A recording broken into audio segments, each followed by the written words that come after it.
Hello everybody, it's Flesson19 and welcome to the 1.5.8 beta patch notes. I have not looked at these, so I will be going through these along with you guys. So I have absolutely no idea what is being contained in this. We're going to hope for a few things, maybe the charm skill, caravans getting fixed. Would be nice to have some additional kingdom decisions, and maybe just some general graphic updates would be really nice. Alright, so first of all, there are a bunch of crash fixes. Scene load, I've heard of that. Unutilized inverse kinetic data, that was in 1.5.7. Pasting a crafting weapon in the smithy. Pressing transfer all in the inventory. Initiating a campaign map encounter. Invalid items in towns when marrying your daughter to a hero. I've heard of that. Clicking the "You are my prisoner now" dialogue while raiding a caravan. Creating a new rebel clan. Immediately sieging a settlement after leaving the training field. Initializing the last phase of the main storyline when your barter amount is 0. Loading a saved game after taking the Lord Wants Garrison Troops quest due to unutilized parties in some old saves. When a mission ends during battles after finishing quests that create special quest bandit parties. And sieges when a player died while controlling a formation which had previously been AI controlled and the formation was attempting to retake a position. So it's always nice to see a bunch of crash fixes. That is always nice to see. Here we go. Performance. Improved campaign map loading performance. Optimize memory allocation to reduce frame drops on the world map. Optimize performance and memory usage in the animation system. Fix some trade screen related memory leaks and improved army deployment performance to field battles. It's okay. Nothing mind blowing. A couple of them are okay, but I don't think it's anything that is going to make a huge difference in, let's say, your performance in the game overall. It looks like just a lot of additional fixes here and there. It's very, very situational. Localization, Chinese language, Turkish language, and minor text fixes. Some new art, Batanian helmets, new shoulder armor that caused clipping. Body armor weights have been recalibrated according to armor type and armor values. Armor no longer have adjectives which define their origin. Made a number of visual improvements of various architectural prop models, and fixed an issue that caused the player character to have their fists open on the campaign map. Animation added 3 new cheering animations, depending on the result of the battle, so I guess with your horse or your character. Campaign map mouse. Right click and middle click behaviors have been changed to hide the cursor and keep it at the same location. Improved visibility of 3D gamepad cursor on the campaign map when zoomed out. Improved Landia settlement models and textures. UI. This would be a pretty big one. Added a new casualty report option for non-hero troop kill deaths. Added a new option. Track attack settlements that automatically tracks settlements in the player's factions that are under attack. The clan leader option only tracks these settlements if the player is the leader of the faction. So you're going to be able to track it now when they're actually under attack. Which before it might just give you some quick little information in the lower left-hand corner, but you're only going to be able to do that if you're the leader. So that kind of sucks. Added a lock button to smelting items in the smithy along with a warning. That is very useful. There's a lot of times when I accidentally would smith an item that I didn't want to. So now you're going to actually be able to lock those items so they won't be smithed ever. That is a very, very nice thing for smithing. Inventory items of the same type are now arranged by their value when sorted by type. Same values are sorted alphabetically, and that's how it should be. Added a continue campaign button to the main menu that loads when the latest save. So that's pretty nice. You don't have to actually go into your save. Yeah, in the main menu, you don't have to go into your save. You can just hit basically resume. You're going to continue your last campaign. So that's a nice addition. The player party now shows at the top of the scoreboard in battles. That is also nice. When you get into an army that's got like 7 or 8 different lords fighting, you got to scroll down to find yours. You will now always be at the top. Siege event icons on settlement nameplates are now visible during the bombardment phase. Governor assignments in the clan screen will now take place when the screen is closed to prevent unwanted teleportation of clan members. So at least they won't be juggling around, which is nice. Added a confirmation query to the game options on cancel if any changes have been made. Improved the readability of generic inquiry pop-ups. Added a failed quest icon to the quest screen. Added an escape menu to the character creation stages. Removed the enable map notification option since some notifications aren't dismissible and are required for progression. And to some fixes. Fixed a visual bug that caused the stone icon to show up incorrectly on the equipment selection radio. Fixed a configuration bug that caused some options to be set incorrectly. Removed shops in settlement text from the town management screen if the settlement is a castle. Fixed an issue with smelting items being sorted differently when a weapon was smelted. Fixed some inconsistencies with hero, portrait, and conversation equipment. Fixed the bug that caused Wanderer's locations to appear incorrectly in the encyclopedia. Yeah, that happened an awful lot. You would go there, not there. Go there, not. It was crazy. Removed incomplete language options from the game menu. Fixed an issue with siege icons failing to disappear when loading the game. Fixed an issue with the combat log, which caused extra damage from skills and effects to be reported incorrectly. Okay, battles and sieges. Added pillaging. Players and AI can now choose to devastate, pillage, or show mercy to settlements that have been successfully sieged. Devastate and pillage can damage the prosperity and projects of a settlement as well as diminish the power of notables in towns. Naturally, the previous settlement owner won't be too happy about the destruction of their former home. However, the participants of the siege will see their coffers and party morale rise. Still, lords and ladies may or may not approve of the action, depending on their traits. Show mercy allows the winner to take over the settlement without causing too much harm to it or its inhabitants.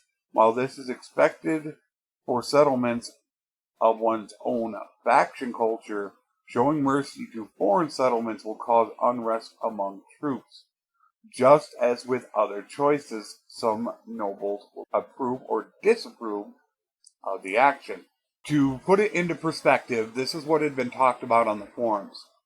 When you successfully siege, you can choose to go ahead and pillage and devastate. Now, a lot of people would ask, well, if you just took it over, why would you want to do that?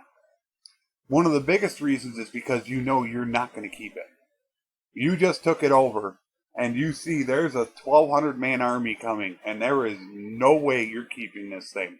You might want to tear it back down so you can come back after it later. So you do have decisions that you have to make. And if you show mercy, as they said, if it is not your culture, then you're going to go ahead and take a morale penalty. Now, to high leadership people, that really won't matter much, but earlier in the game, that is going to matter, so you have to be very careful with your choices.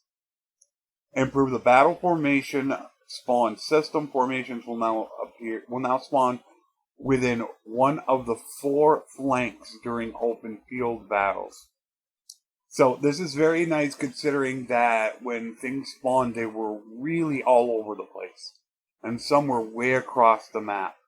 So this is pretty cool. Infantry in the center, ranged behind them, heavy cav to the left and cav, horse archers, and light cavalry to the right. So it's basically what it was, except they've combined them. So they made sure that everything was combined. Skirmishers, heavy infantry, they will now all technically be like a 1. They're not going to be a 1 formation. However, they're going to appear in that formation. So that way you only have 4 groups on the map. You're not going to have these wide 7, 8 different groups. So it's going to make your starting a lot easier to handle. Players can now assign different troop stacks to different formations to change flanks and deployment orders. Fixed an issue with siege weapon auto deployment that caused some ranged siege weapons and special archer positions to be left unused. That I had definitely seen. Fixed the siege issue that caused attacking troops to run into walls until they routed after primary siege engines were destroyed on all lines. Forming AI siege behaviors scoring has been revised significantly, allowing all AI formations to attack or pull back when a situation demands it. Fixed a condition that caused incorrect calculation for formation AI behavior selection. Fixed an issue that prevented AI troops from selecting the correct weapon due to the distance of the enemy through nav mesh. Fixed an issue that mixed up the positions of crossbow, holster, and bolt when spawning in scenes. Fixed various deployment spawn errors. So hopefully it will make the sieges a little more cohesive, and that you won't have as many problems, because that is one of the biggest gripes going on right now, is how clunky sieges feel. Character development. Added all of the remaining combat-related engineering perks, 10 in total.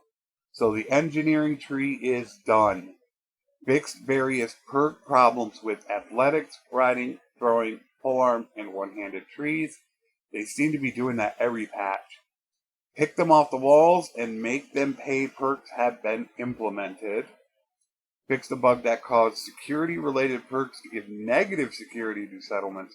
Minor bug fixes to medicine and leadership skills. Not sure what that entails. Fix the duelist perk secondary effect, which rewarded the player with 300 renown for winning a tournament. Yeah, that was going towards your family. I remember that, but I'm not sure how they fixed it. Fix the bug that caused the player to get free charm skill. Clan and party. Fix the bug that prevented family members from being assigned to increase relations in settlements. Okay, so your family members can now become emissaries. That is what that means. So that you can leave them in towns to become emissaries, so they can get charm. Fixed an issue with the player's siblings being shown as naked and in the wrong education stage. Fixed a bug that prevented players from being able to donate prisoners.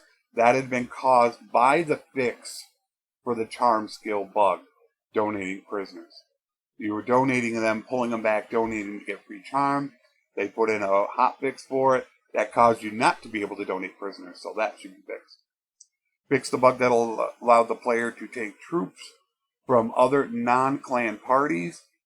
That's really good. I do like the fact that they allow you to manage your own clan parties are prisoners. I do like that. It's really nice.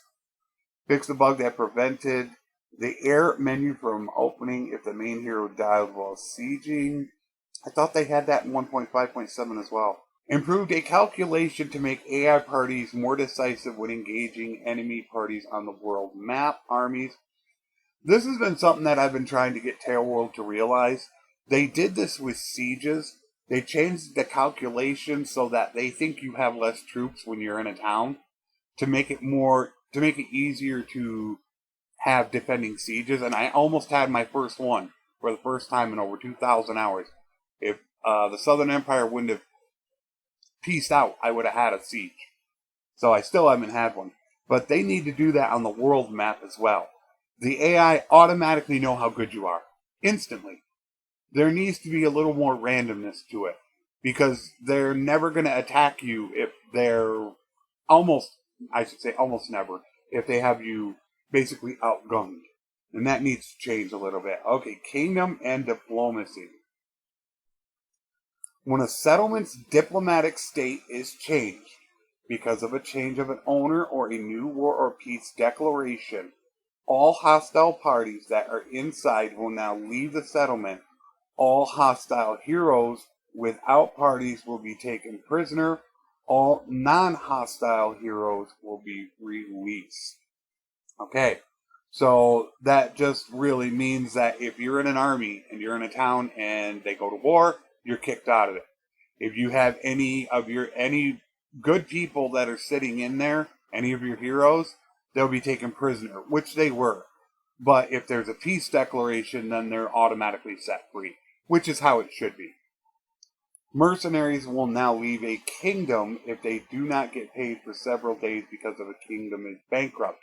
This was a bug that was going on I saw from Mexico, where if you didn't have the money, you could continue to keep one until another kingdom offered them more money, and then you could just get them and buy them back again and still not be able to pay them, even with having no money.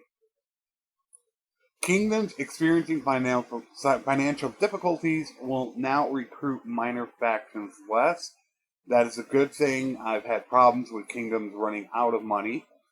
War Peace AI has been improved so that clans make more logical war peace declarations. The importance of distance between kingdoms has been increased for these decisions. Kingdoms further apart tend to avoid war peace deals between each other in most cases, and that is how it should be. Obviously, the Kuzites, why do they need to go to war with Valandia? They're on the opposite side of the map. They should hardly ever go to war. You normally want to go to war with your neighbors. You don't want to bypass another one. So hopefully that will be a nice addition. I'm just worried about it maybe making too little of wartime, which I'm experiencing right now in my playthrough. Fixed a bug that prevented failed rebellion clans from being destroyed after 30 days. Wow. Okay, so maybe that's one of the reasons why they don't want you to be able to get rebel clans, because they're not supposed to be recruited. So if they do a rebellion and in 30 days it fails, that rebel clan is gone. They're just history. So I would assume after 30 days they stay, and then if the town gets taken over by somebody else, that rebel clan will then stay on the map, and you should be able to recruit them. Fixed a bug that caused rebel clan leaders to have the king title in their name. Initial position selection for dynamically created kingdoms has been improved. Fixed a bug related to all player kingdom prisoners being bartered with the player automatically, which led to a faulty notification. Yeah, I don't like the fact that you have to accept barters. It wasn't like that in Warband, and we should be able to say no to that, I feel. Fixed a bug that caused a lord to barter all of his gold for the player's daughter. Economy and trade, what did they do? Change the outcome from slaughtering horses from 4 meat and 2 hides to 3 meat. Okay, so they got rid of the hides. You could still do it with animals, though. So sheep, cows, hogs, you could still do it with them, not horses. Added plural forms of trade items, title forces. So once again, not too much with economy and trade. They basically just said, no, forget the traders. Crafting. Fixed a bug during the loading phase that resulted in crafted items appearing in tournaments and not being removed from towns. So hopefully they got that figured out because they are still working on that. Settlement actions. 200 plus power headman notables now provide elite troops. I think that is down from 300. Yikes. That's going to give a lot of elite troops. I mean a lot. You're going to see a huge difference in that now. Fixed an issue that caused artisans to constantly lose power. Notables at villages which are bound, they made it plural, by a castle now gain more power each day compared to others. Okay, so the villages that are related to castles will gain power quicker than the villages that are related to towns. So I think this is one step they're trying to do to try to make castles a little more powerful. I think there are more steps to come. We haven't been done dealing with that on the forums. We've been working to make castles a lot better. Fix several bugs related to board games. Fix the bug that showed a recruitment label on lords, even if they didn't recruit at a settlement. Quests and issues. The Deserter Party and Extortion by Deserters quest will no longer lose members due to starvation. I believe that came up before. It's just because when you get up late in the game, there are just so many in the party, it takes forever for them to actually get to you that they will start starving and going unconscious. Some dialogue have been updated related to the Art of the Trade quest, fixed a minor agent spawn rotation problem when spawning guard agents in the gang leader needs weapons. Re-enabled the Spy Among Us quest, fixed a bug that caused an incorrect quest log to be shown in overpriced goods and Art of the Trade. Fixed a problem that prevented issues from being completed with modified items such as a lame desert horse. I remember people talking about that. So if you had a lame desert horse and you had to deliver 10 desert horses, it wouldn't let you complete it unless you got rid of the lame desert horse. Now it's supposed to be been fixed, so it shouldn't matter whether you have lame horses or not. Fixed hideout spotted log and conspiracy base of operations quest. Fixed the bug that set relationship with the tutorial village's headman to -99 when the tutorial was finished. I've never seen that, but that would suck. Fixed the bug that prevented quest troops in the troops issue from entering hideouts. Oh, I guess you can take them in there now. Conversation and encounters. Fix the position of the player when speaking with the advanced melee trainer. Fixed incorrect text showing when ransoming enemy lords. Fixed a problem that caused the conversation to become stuck when talking to a ransom broker in a tavern. Fixed camera issues when opening a conversation with a companion through the party screen. Fixed the bug that prevented conversation hero guards from spawning in parlay and request a meeting with someone conversation missions. Other EXP needed to upgrade tier 4 and 5 troops have been slightly increased. That's probably needed. Too easy to get troops up to tier 5, so that's not a huge deal. Especially if, you're Valandian and you get that bonus anyways. And they have passive ones on skills anyways. I mean, come on, raise the meat, leadership. Passive EXP for troops and NPC clans has been slightly reduced. Fixed an issue with mercenaries and minor faction troops having the wrong skill templates. Aramis now upgrades into veterans. Wow. Sea Raider Chief athletics and riding skills have been swapped.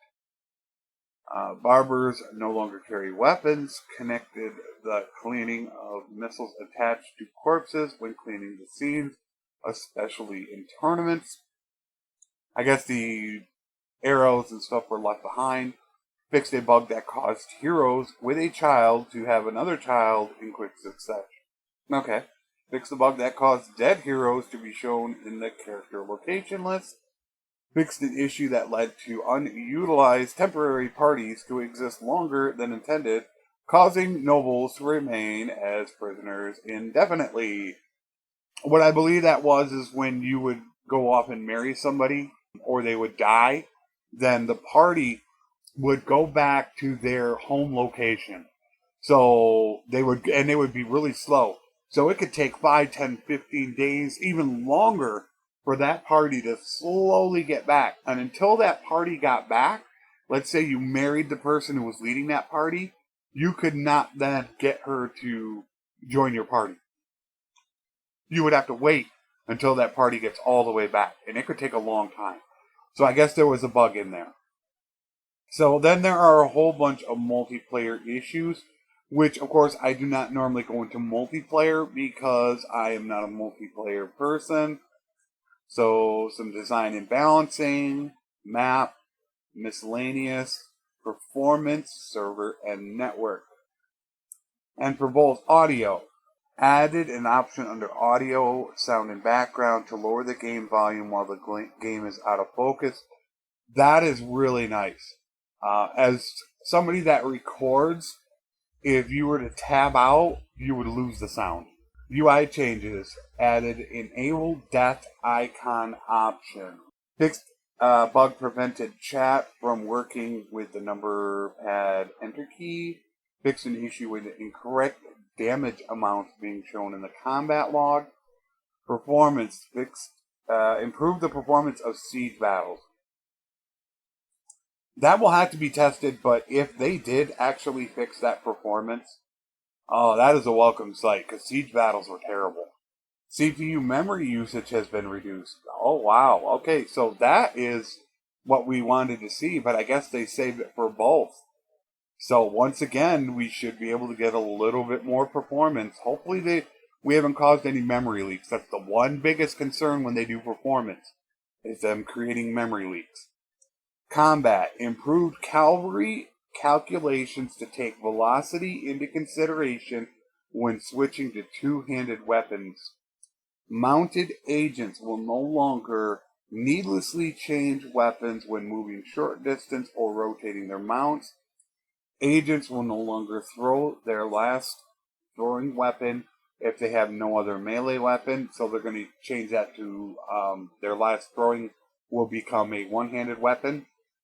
Revised weapon score calculations to make agents show between multiple pole arm more effectively. Take enemy armor into account when selecting a weapon.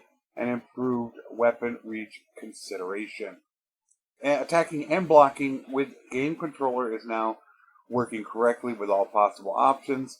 Missile trails have been moved to a sticking point of the missiles in order to show the throwing axes and knives projection correctly, so I guess those were not correct. Seemed like arrows were. Bastard swords and axes now work like pole arms with shields. Force two-handed without a shield and force one-handed with a shield. No longer requiring the pressing of the X button, so that is very nice. Other fixed a bug that caused the refresh rate option to reset the lowest option in full screen mode. I have heard of that. A bunch of different modding. I currently do not mod, but as I've said before, anytime we can get modding, I'm happy for it. So that way, when it comes time for me to get my perfect game made, they'll be ready for it. So all in all, what do I think of the patch? It's okay. They added some stuff, however, there of course are still things that I would like to have seen changed. Caravans still do not hand over all their wares unless you force them to surrender. You can defeat them in battle and they don't do it. We still don't have the charm skill redone. Traders have still been absolutely just nerfed beyond recognition. So that hasn't worked. So all in all, it's okay. I don't see anything game breaking. There's some nice things here and there, especially with your family can become emissaries. Some of the kingdom and diplomacy is good. Character development, we got some more stuff added, which is always nice. So, well, I would say that it's probably, I give them a grade of about a B on it. Definitely not an average patch. There's a little bit of stuff in there that's good, and in no way would I consider this an A. So I'd probably give them a B on it, a straight B. It's okay, but not great. So hopefully we don't have too many bugs. I'm not sure what I'm going to do about the beta branch update. I may just push it off to Saturday so that way we can tell exactly what's going on. I'm not sure how much I'm going to get in 1 day's time. So there is a chance that I might push that off until earlier Saturday morning, just as a heads up. There is a possibility of that. So all in all, not too shabby. It'll be interesting to get in and see how they finished off engineering stuff. Hopefully it all is good. I will possibly talk to you on Saturday with the beta branch video. As always, take care, and thanks for watching.